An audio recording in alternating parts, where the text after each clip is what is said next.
Netanyahu informou que Israel pretende assumir o controle militar de toda a faixa de Gaza. Vamos saber os detalhes então com o nosso correspondente internacional, Luca Bassani, que está direto de Munique. Ele está ali no outro telão. Aqui estava o Matos. É que são tantos telões, gente, que eu não me acostumo ainda. Luca, bem-vindo. Conta pra gente aí qual repercussão pode ter essa fala de Netanyahu. Boa tarde a você, Márcia, a todos que nos acompanham aqui em mais um Tempo Real. Pois é, o premier Benjamin Netanyahu concedeu uma entrevista à rede de TV norte-americana Fox News e admitiu querer assumir o controle militar da faixa de Gaza durante as próximas semanas.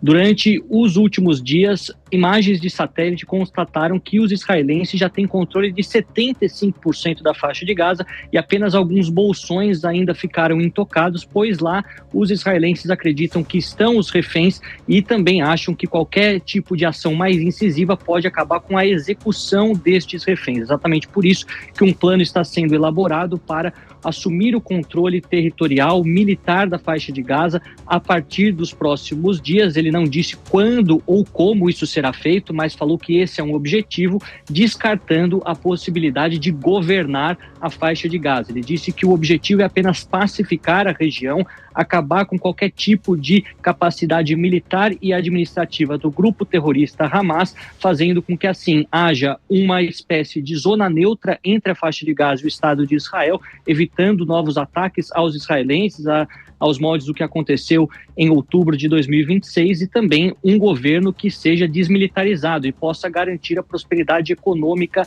da faixa de Gaza e dos palestinos. Ele disse que uma vez que isso aconteça, depois o controle será devolvido a autoridades árabes. Ele não especificou se seria a autoridade palestina, que já tem controle governamental em partes da Cisjordânia, ou se seria uma espécie de conglomerado de países árabes que já se disponibilizaram a pagar pela reconstrução de Gaza, que também assumiriam politicamente o controle deste enclave. De qualquer maneira, são declarações polêmicas que acabam muitas vezes mexendo com várias das resoluções das Nações Unidas, limites territoriais traçados nas últimas décadas, e faz com que alguns países, até mesmo aliados históricos de Israel, se posicionem contrariamente ao premier Netanyahu. Obviamente que nada ainda foi decidido, nada ainda foi feito, são apenas informações que vêm através de entrevistas, e obviamente que a gente vai ficar de olho nestas ações se concretizando nos próximos dias para ver qual será o destino da faixa de Gaza e principalmente qual será o destino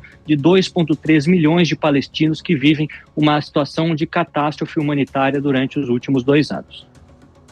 Obrigada, Luca Bassani, pelas informações, direto de Munique, na Alemanha. Eu vou chamar aqui em São Paulo o Luiz Augusto Durso, que é o nosso analista do dia, para comentar também essa situação de política internacional. Netanyahu, com essa fala, ele apresenta ali uma solução, ele tenta melhorar visivelmente ali a opinião pública por parte do que está acontecendo, já que Gaza está nos holofotes, né, pela fome, pela situação crítica humanitária, Durso.